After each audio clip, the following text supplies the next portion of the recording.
Est-ce que vous pensez être quelqu'un de bien? Ça va, ça va.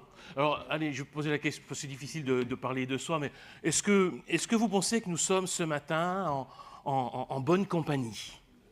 Voilà. Qu'est-ce qui vous permet de le dire? Ah, on est dans la joie, c'est bien. Vous savez, au temps de Jésus, les pharisiens, qui étaient les responsables religieux au temps de Jésus, ils avaient une idée bien précise de qui sont les gens bien et qui ne le sont pas. Et cette idée-là, n'était pas la même que Jésus, visiblement. Il voyait les choses bien différemment sur cette question. Et le texte de l'Évangile qui nous est proposé à la lecture ce matin évoque justement ce regard différent entre les pharisiens et Jésus sur qui sont les gens bien, qui sont les gens de bonne compagnie. On trouve dans l'Évangile de Matthieu, au chapitre 9, des versets 9 à 13, ce texte que je vous invite à lire maintenant et qui fera l'objet de la prédication. En passant plus loin, Jésus vit un homme appelé Matthieu, assis au bureau des taxes. Il lui dit « Suis-moi ». Celui-ci se leva et le suivit. Comme il était à table dans la maison, beaucoup de collecteurs des taxes et des pêcheurs étaient venus prendre place avec Jésus et ses disciples. Voyant cela, les pharisiens disaient à ses disciples « Pourquoi votre maître mange-t-il avec les collecteurs des taxes et les pêcheurs ?» Jésus, qui avait entendu, dit « Ce ne sont pas les bien portants qui ont besoin de médecins, mais les malades. Allez apprendre ce que signifie « Je veux la compassion et non le sacrifice ». Car je ne suis pas venu appeler des justes, mais les pécheurs. Jusqu'ici, la lecture de l'Évangile de ce matin. Vous l'aurez peut-être remarqué, dans ce récit, tout commence par un regard. Jésus voit un homme, Matthieu, assis au bureau des taxes. C'est juste une petite phrase qui débute ce récit, qui peut paraître au premier abord anodine, mais qui, en réalité, dit déjà beaucoup. Parce que si on nous dit que Jésus voit cet homme, Matthieu, assis au bureau des taxes, ce n'est pas parce qu'il l'a vu comme ça, par hasard, comme on voit les gens qu'on croise dans la rue sans y faire attention. Jésus ne voit pas seulement cet homme, il le regarde. Il porte son regard sur lui. En réalité, il voit au-delà du visage de cet homme, il voit sans doute son cœur, et il porte son regard sur lui parce qu'il a l'intention de l'appeler. Immédiatement après la mention de ce regard, il nous est dit que Jésus dit à cet homme, à Matthieu, « Suis-moi ». Et Matthieu se lève et suit Jésus. Comme s'il était prêt à le faire, prêt à se lever, prêt à répondre. Sans doute que Matthieu, c'est la première fois qu'on le rencontre dans l'Évangile, connaissait Jésus, ou au moins en avait entendu parler, ou il avait entendu parler sans doute de son enseignement, et il devait déjà avoir le désir de le rencontrer, et pourquoi pas, de le suivre. On a l'impression, quand on lit le récit de l'Évangile, qu'il n'a pas mis beaucoup de temps à réfléchir. Il n'a pas dit « Ah bon, tiens, je vais réfléchir à cette question et je te réponds demain ou la semaine prochaine ». Non, non, quand Jésus lui dit « Suis-moi », on nous dit que Matthieu se lève et qu'il le suit. Comme s'il n'attendait en réalité que ça. Il était prêt. Et c'est sans doute ça que Jésus avait vu chez Matthieu. Quelqu'un qui était prêt à répondre à son appel et à le suivre. Tout ça, c'est le verset 9. Et le verset 10 nous fait sauter sans doute un petit temps, un petit espace dans le temps pour l'épisode suivant. Il y a sans doute un petit peu de temps qui s'est écoulé entre les versets 9 et 10. Mais le fait qu'il nous ait dit qu'on enchaîne tout de suite sur le fait que Jésus est à table avec Matthieu et beaucoup d'autres collecteurs de taxes, laisse entendre sans doute qu'on se trouve là, sans doute chez Matthieu. Et que Jésus a répondu du coup lui-même à l'invitation de Matthieu, celui qui s'est levé et a suivi Jésus, et maintenant celui qui l'accueille dans sa maison et qui en profite pour inviter ses amis, et ses amis sont comme lui des collecteurs de taxes, à venir partager le repas et eux aussi venir découvrir, venir rencontrer ce Jésus que Matthieu voulait tant rencontrer, qu'il a choisi de suivre désormais. Et ça, justement, ça ne plaît pas du tout aux pharisiens. Les pharisiens qui étaient là et qui observaient de loin les faits et les gestes de Jésus le voient en train de manger dans la maison de ce collecteur de taxes, et pire, avec d'autres collecteurs de taxes. Jésus ne devrait pas manger avec ces gens-là. Ça ne se fait pas. Et ils s'en offusquent. Alors ils ne vont pas le dire à Jésus, ils vont le dire à ses disciples. Pourquoi votre maître mange-t-il avec les collecteurs des taxes et les pécheurs ? Ah, on ajoute et les pécheurs. Ce n'est pas innocent. Vous savez, les collecteurs de taxes et les collecteurs d'impôts, ils étaient au service de l'envahisseur romain et ils occupaient une place qui faisait qu'ils avaient quand même un certain pouvoir, une certaine autorité, dont certains profitaient pour un enrichissement personnel. Voilà. Donc on pourrait dire que les collecteurs de taxes avaient la réputation d'être des traîtres et des profiteurs, au risque évidemment de généraliser et de dire les collecteurs de taxes, tous pourris. Vous savez, on ne dit pas ça seulement des collecteurs de taxes, hein. Tous pourris. En tout cas, on ne se met pas à table avec ces gens-là. D'ailleurs, c'est pour ça que les pharisiens, quand ils s'en offusquent auprès des disciples de Jésus, disent « Mais voilà, ils mangent avec les collecteurs de taxes et les pécheurs ». On agite cette catégorie qui va être beaucoup plus large, beaucoup plus globalisante, qui est une façon de les dénigrer en quelque sorte. Pour les pharisiens, les collecteurs de taxes appartiennent tout simplement, avec d'autres, à cette catégorie de gens infréquentables, les pécheurs, qui regroupe tous ceux qui ne respectent pas les règles religieuses. Les pharisiens étaient très attachés à la loi, au respect des règles religieuses, ou alors qui ont un comportement moralement répréhensible. D'ailleurs, dans les évangiles, les pécheurs, ça va être les collecteurs de taxes, mais ça va être aussi, par exemple, les prostituées qui vont être désignés de cette sorte. Et puis, c'est une grande catégorie dans laquelle on va mettre tous ceux qu'on considère comme des infidèles, des impurs, des gens dont on ne peut rien tirer de bon, des gens de mauvaise compagnie, des gens infréquentables. Voilà, ça c'est les pécheurs. Et on ne mange pas avec ces gens-là. En tout cas, c'est la conviction qu'en avaient les pharisiens. Ce n'étaient pas des gens de bonne compagnie. Petite question, petite réflexion au passage. On pourrait s'interroger et se dire, qui seraient les pécheurs d'aujourd'hui ? Qui sont ceux qu'on mettrait dans cette catégorie de gens infréquentables, avec qui il vaut mieux ne pas trop traîner ? Est-ce qu'il y a à nos yeux des gens infréquentables, irrécupérables, avec qui il vaut mieux ne pas passer trop de temps ? Est-ce qu'on met des gens dans cette catégorie, consciemment ou pas ? Si c'est le cas, attention. Peut-être qu'on se laisse trop influencer par les pharisiens. En tout cas, Jésus répond aux pharisiens. La question ne lui était pas posée, mais il a entendu. Il a très bien entendu et il savait ce que les pharisiens pensaient. Et Jésus va les interpeller, va leur répondre. Et sa réponse, elle est assez cinglante, en 3 temps. D'abord, il affirme une évidence, de façon imagée. Ce ne sont pas les bien portants qui ont besoin de médecins, mais les malades. Là, on ne peut pas dire le contraire. Bon, on pourrait dire peut-être que les hypocondriaques sont bien portants, mais ils n'ont pas besoin de médecins, les hypocondriaques, c'est autre chose. Donc, bref, je ferme la parenthèse. Non, ce ne sont pas ceux qui sont en bonne santé et qui ont besoin de médecins, ce sont ceux qui sont malades. C'est comme si Jésus disait aux pharisiens, ces gens infréquentables, comme vous dites, eh bien, ce sont des malades, tout simplement, ils ont besoin de médecins. Et qu'est-ce que ça peut vous faire à vous, puisque visiblement, vous êtes en pleine santé ?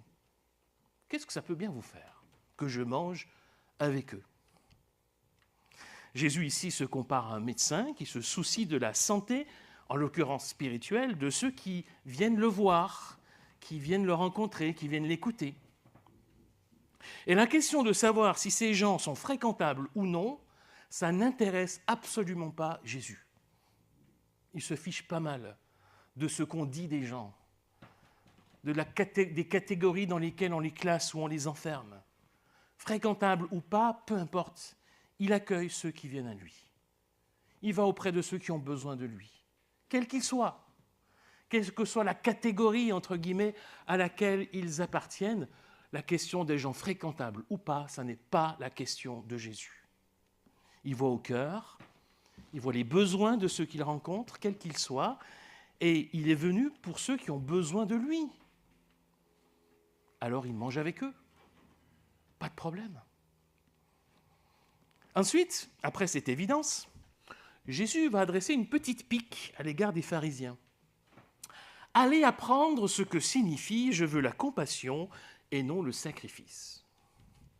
Jésus ici fait référence à une parole du prophète Osée, chapitre 6, verset 6, alors qui est citée selon la version de la Septante, mais c'est bien Osée 6, 6 dont à laquelle il fait référence Jésus ici. Et c'est un texte bien connu que les pharisiens, n'en doutons pas, connaissaient par cœur. Ils savaient très bien, non seulement ils connaissaient le verset, mais ils savaient très bien quel était le sens de cette parole du prophète Osée. Alors quand Jésus leur dit « allez apprendre ce que signifie ça », ce que signifie ce verset que vous connaissez par cœur, je ne suis pas sûr que les pharisiens l'aient très bien pris. D'ailleurs, ce n'était pas le but de Jésus. Il voulait ici un petit peu les piquer dans leur orgueil peut-être, dans leur connaissance. Eux qui étaient les sachants, ceux qui connaissent la loi, qui l'enseignent, connaissaient parfaitement ce texte. Et Jésus leur dit, mais est-ce que vraiment vous le connaissez, ce texte ? Est-ce que vraiment vous connaissez ce que le prophète Osée et que d'autres prophètes ont dit ? Je veux la compassion avant le sacrifice.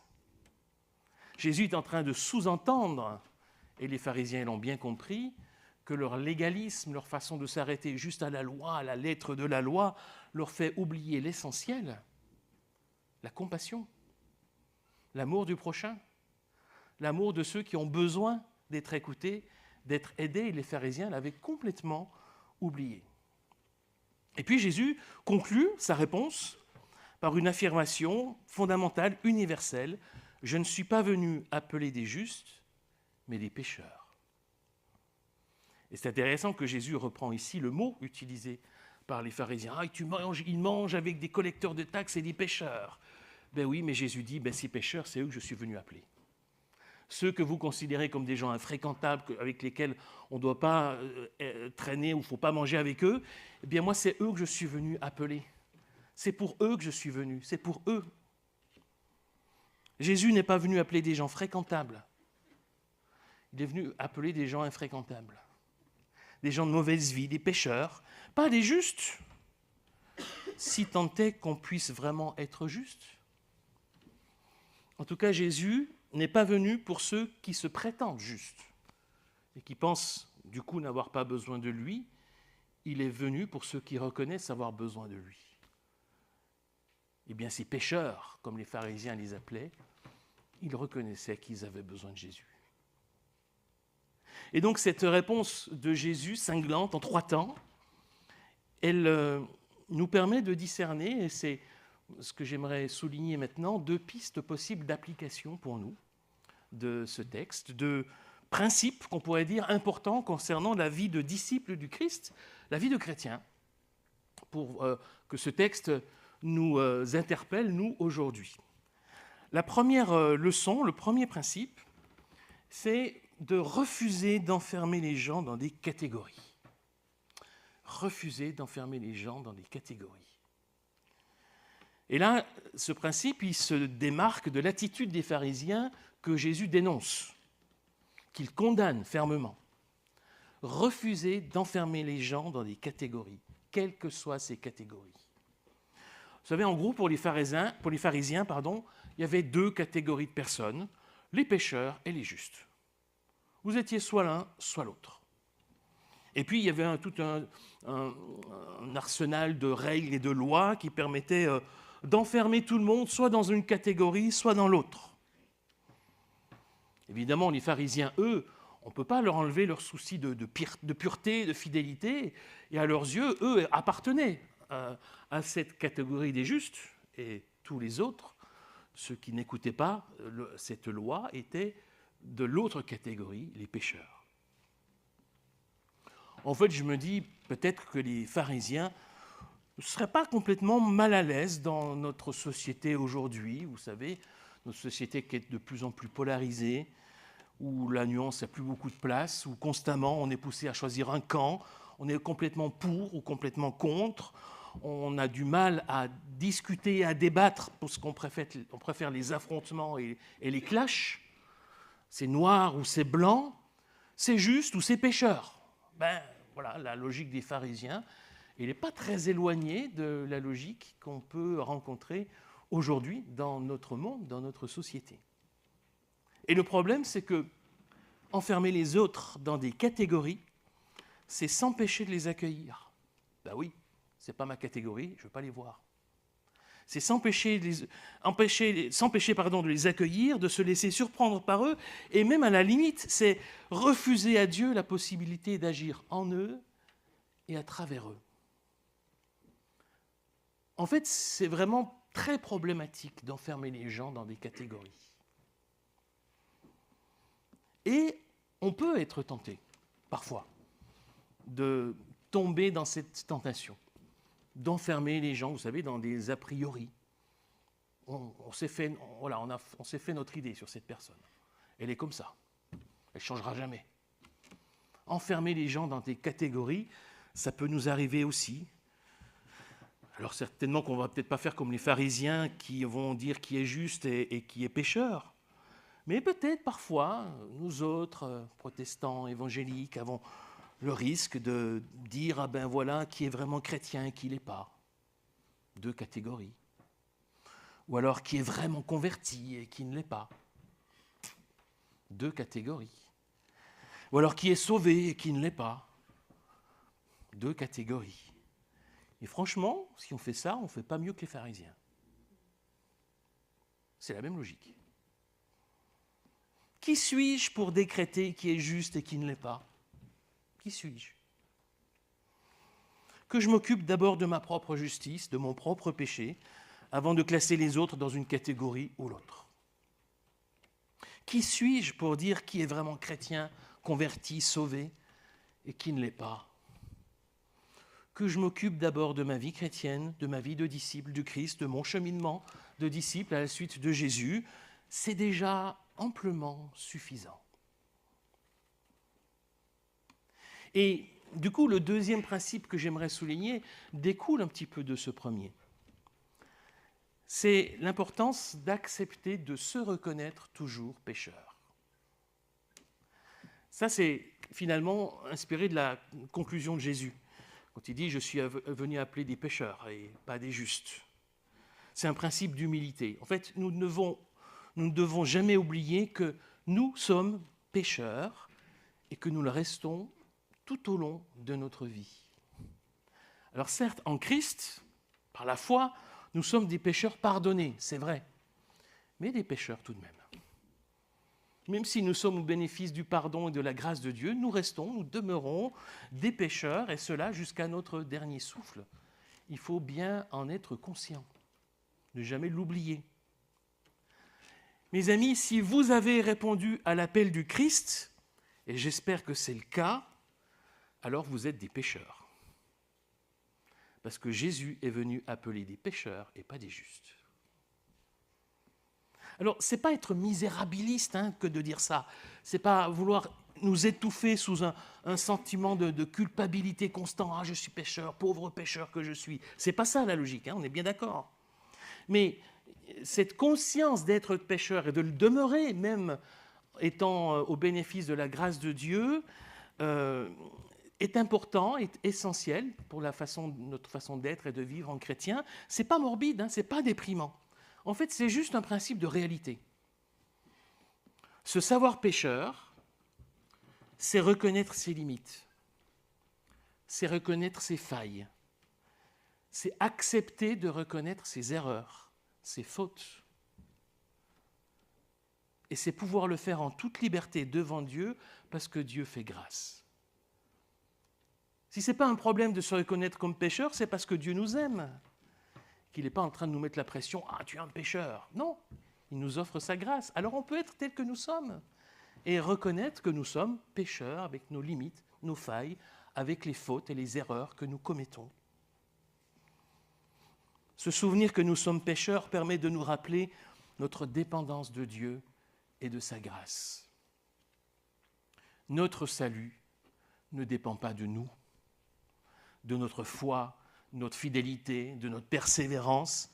Il dépend entièrement de la grâce de Dieu. Nous ne le méritons pas, nous le recevons de Dieu. Ça, c'est profondément libérateur. Et on peut même aller plus loin. Je crois que se reconnaître pécheur peut même être une source d'espérance et de paix. Parce que ce savoir pécheur, et accepté comme tel par le Seigneur, c'est se donner le droit à l'erreur. Dieu n'attend pas de nous que nous soyons parfaits. Il attend de nous que nous soyons attachés à lui dans la foi et l'espérance. C'est ça qu'il attend. Il n'est pas en train là de surveiller nos faits et gestes pour « Ah, là tu t'es trompé. Ah, là tu as péché. Ah, là tu t'es égaré. » C'est pas ça. Il est là à nos côtés, nous appelant sans cesse à lui faire confiance, malgré nos fautes, malgré nos manquements, malgré notre péché.